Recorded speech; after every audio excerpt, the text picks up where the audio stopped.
What it do, golf fans? Welcome back to the Turn Dollars Golf Podcast. This is Liam. Alongside me is nobody again. Jack is starting to run a gauntlet here of how many times he's missed in a row. It's all right. He's gonna have to make it up to us on the back end by picking a bunch of winners. Unfortunately, he does work a kind of his job is adjacent to a lot of like Cyber Monday stuff. That's his excuse this week. So he's currently supposed to be working for the next 6 hours.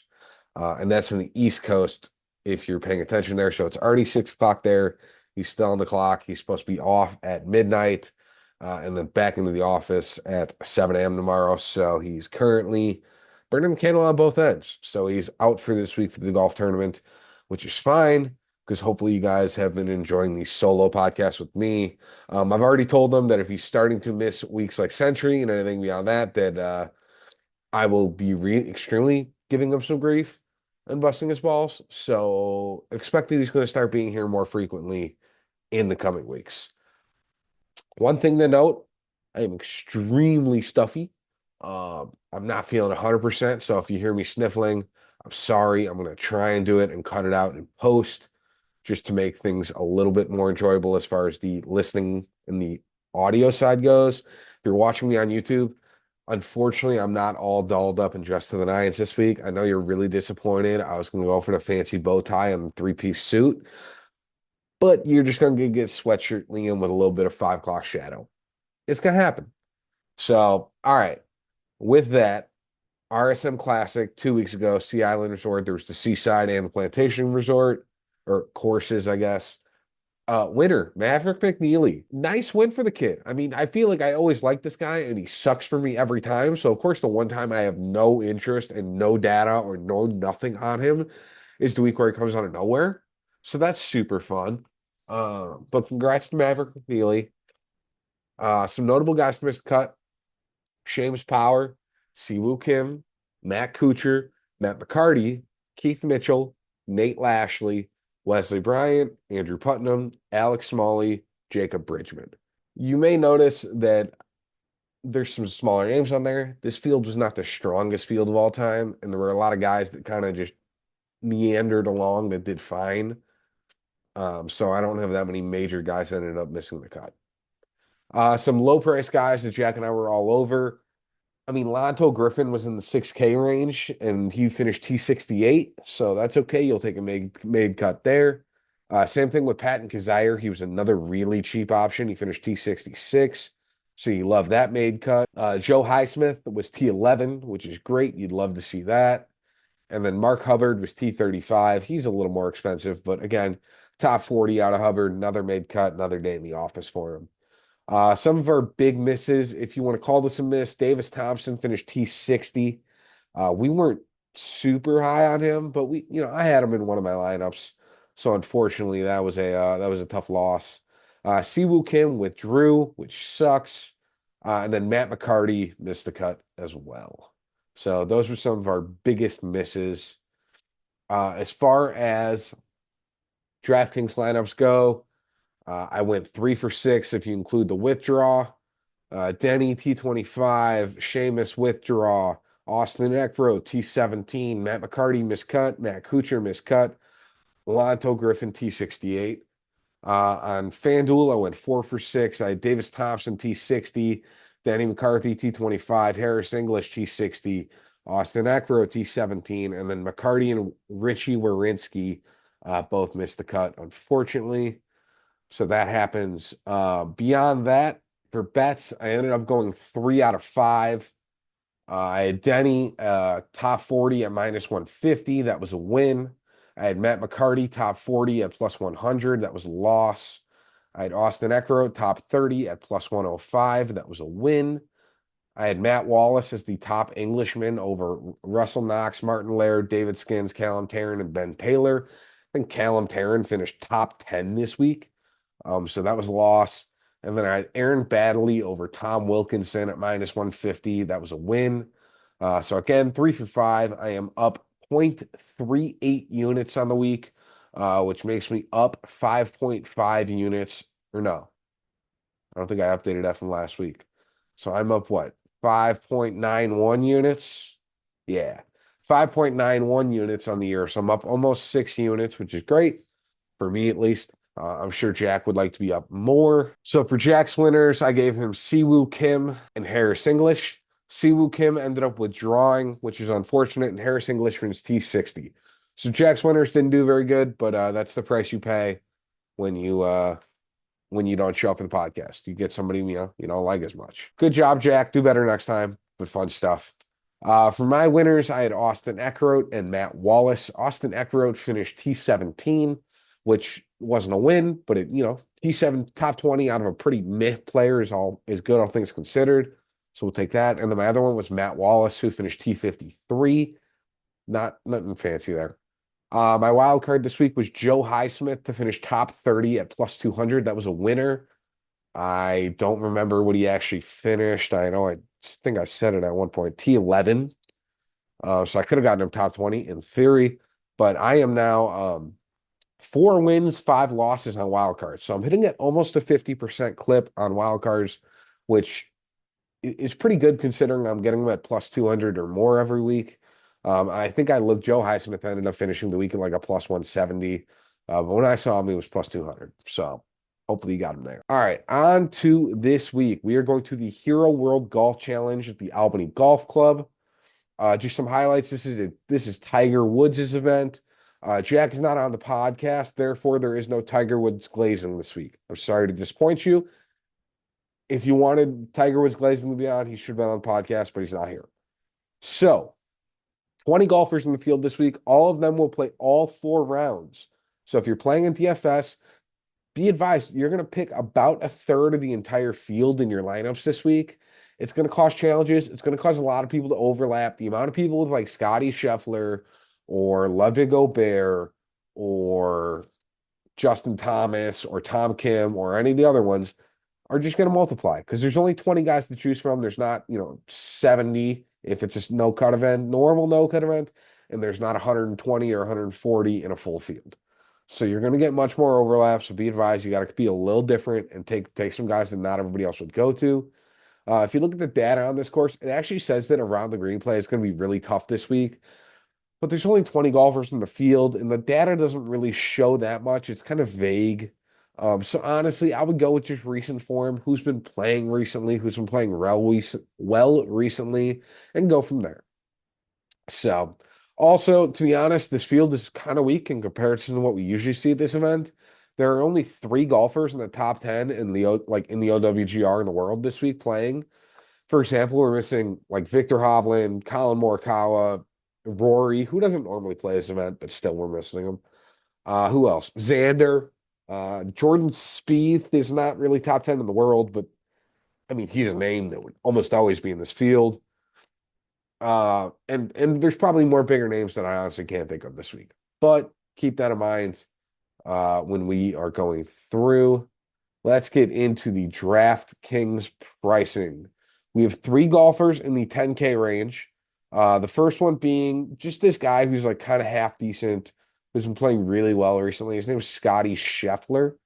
I have him listed here at 11,900. If you've watched 5 Minutes of Golf over the last 18 months, then you probably would know Scotty's been the best golfer in the world. And it's really not that close. So he has been absolutely crushing it. His game is spectacular. Everything's been absolutely positive outside of his woes with the putter, which we've kind of talked about a lot previously. So I'm not overly worried about that. Just to point out, this is the first time since March of like 2024 that he's sub 12,000 on DraftKings. Now I know he's 11,900, but again, he's always been more than 12,000, which should kind of tell you that he's not like overly priced. He's actually pretty fairly priced. It's not underpriced in this range. So keep that in mind.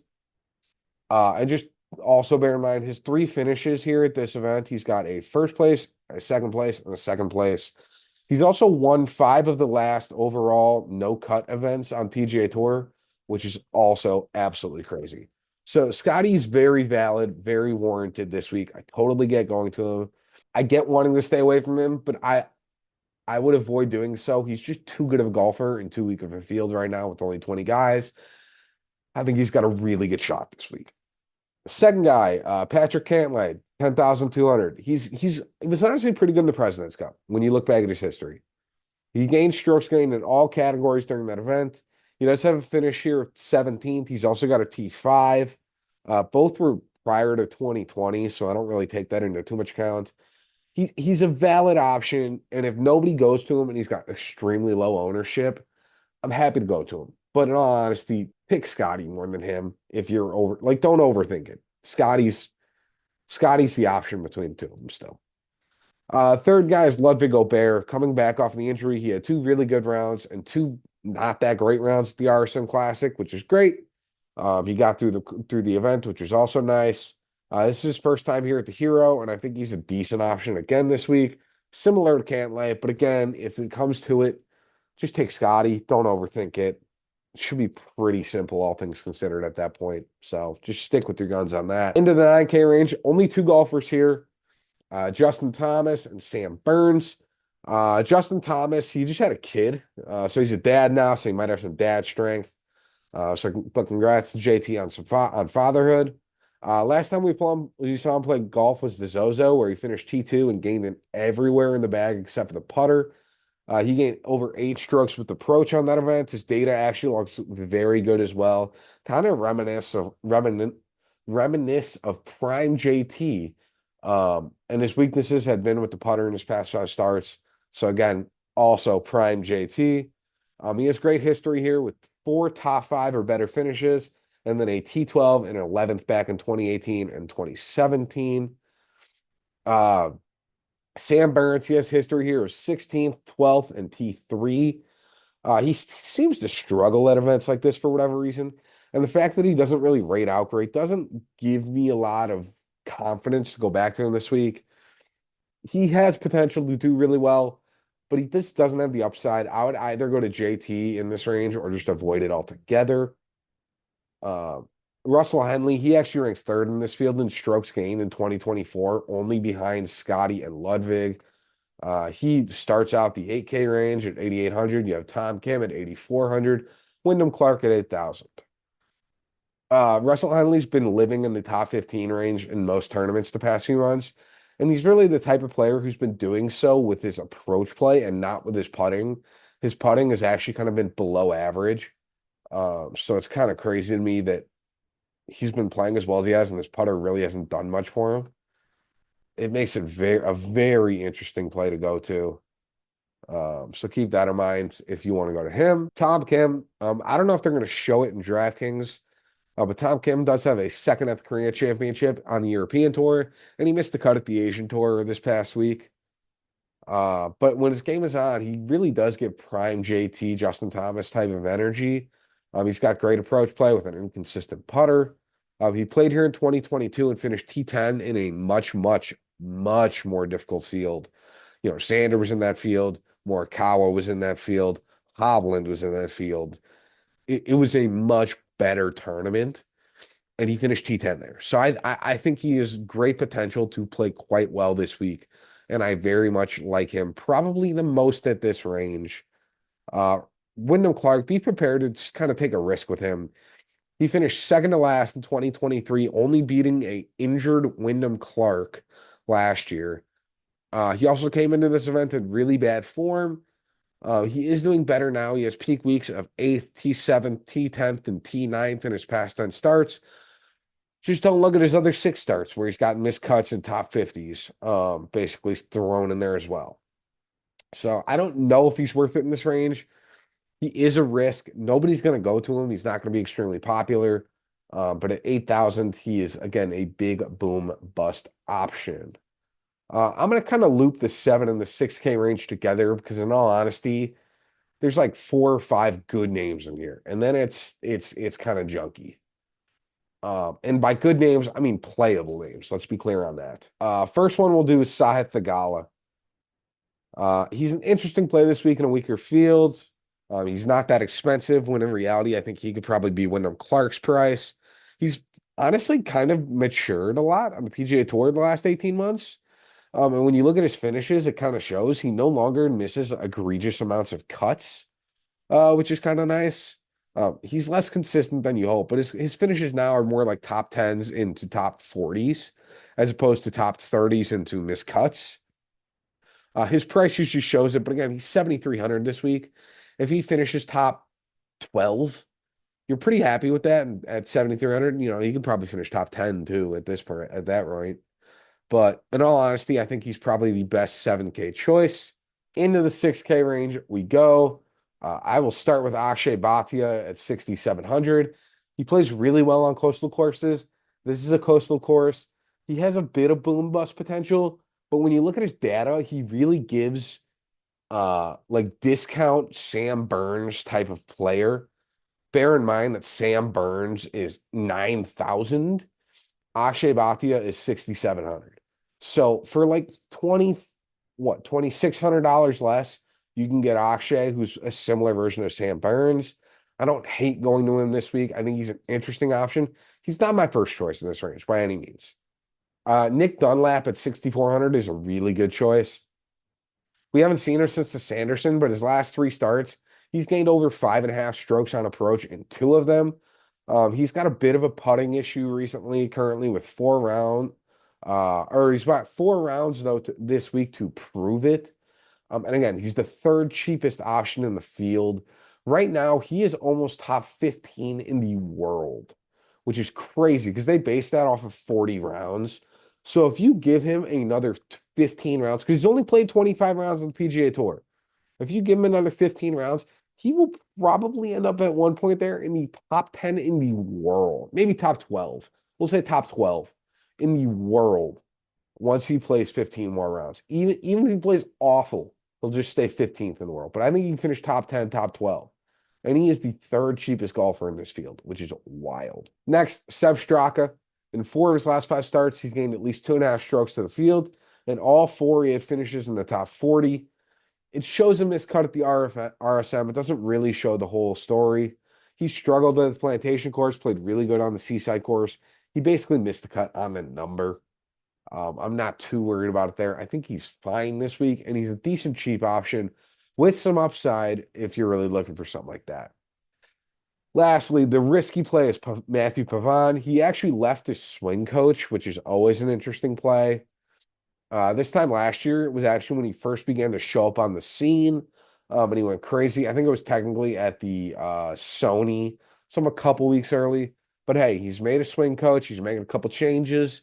I think he's an interesting play at the Stoneman, especially if you want to get to Scotty Scheffler. So, really quick, but again, 20 golfers in the field. You use your best judgment. I rattled off probably like 10 to 12 guys there. I think most of them are valid options. Guys I would avoid like the plague. Cam Young, Aaron Rai, Sam Burns, maybe Harmon. So avoid those like 4 or 5 guys. The other 15-ish or so, I can see a point for. Just going with on to my DraftKings lineup. I am starting off Scotty Scheffler, 11,900. Justin Thomas, 9,600. Tom Kim, 8,400. Sahith Theegala, 7,300. Nick Dunlap, 6,400. Seb Straka, 6,100. I actually have $300 left over. I'm very okay with this because, again, everybody else is going to have the same lineup. So if I have a little extra money, it means nobody else is probably taking that lineup. On FanDuel, similar style here. Scotty Scheffler, 12,300. Justin Thomas, 10,800. Russell Henley, 9,600. Tom Kim, 9,400. Sahith Theegala, 9,100. Nick Dunlap, 8,200. I am doing 5 bets this week. I'm going to be honest. I don't love the top finishes. I kind of love the matchups this week. The matchups are juicy, and there is money to be won on those. Just got to pick the right ones. For my 5 bets this week, I have Tom Kim over Wyndham Clark at -120. I have Tom Kim over Sungjae Im and Jason Day at +150. I have Russell Henley over Sam Burns at -110. I have Justin Thomas, top 5 at +110. Again, he has finished top 5 each of the last 4 years in more difficult fields. So I like him at plus money for top 5. My last one is Scotty Scheffler, top five, round one at plus 100. So I think those are my five bets this week. I got a couple matchups, one top five in round one, another top five overall. I would avoid the top 10s. They're all minus like 200 or more. They're really not worth any money, unfortunately. So I would avoid those. Winners. I have Scotty Scheffler as a winner, and I have Nick Dunlap as a winner. I understand those are very different golfers. But those are the guys I'm going to go with this week. I would also go with the likes of a Justin Thomas. I would also go with the likes of Tom Kim, which are both of Jack's winners this week. So he has Justin Thomas. He also has Tom Kim. So keep that in mind. Those are the options I would go with. My wild card for this week, Akshay Bhatia, top five, is plus 275. It's a scary proposition, and I don't like Akshay that much. But again, I think he's worth a flyer. I would have preferred to get this top 10, but the odds suck. So nonetheless, we got him top five, and that's where he's going to stay at. Overall, that is it for the Hero. There are a few other tournaments this week. There's the Nedbank. If you're looking at the Nedbank and you want to pick some winners, I'd go Corey Connors. I'd go Christian Bezuidenhout. I think those are the best options. If you want to go to the PIF, which I think is the live tournament, Terrell Hatton, I think, is like the best player in that field by a country mile. So pick him and basically pick him and nobody else. Those would be my options for that. Overall, I'm trying to remember when the next tournament is. I know the Grant Thornton is soon. It's either next week or it's a week gap. Regardless, I am bound and determined to try and get Jack on the podcast for this. I do understand it's a short week, but again, I am not really at 100%. So I'm just trying to kind of push this out to guys with as minimal amount of sniffles and sickness in you as possible in my voice. But overall, I appreciate it. Again, if you guys enjoyed the podcast or the YouTube video, drop a like, subscribe, just show some appreciation so that way we know to continue to do this week in and week out. The podcast has continued to grow. The YouTube it gets less views, which we understand because we're a podcast first. We're very okay with it. But we appreciate everybody for listening as well. I hope you all had a great Thanksgiving, and we will see you for the Grant Thornton. Deuces.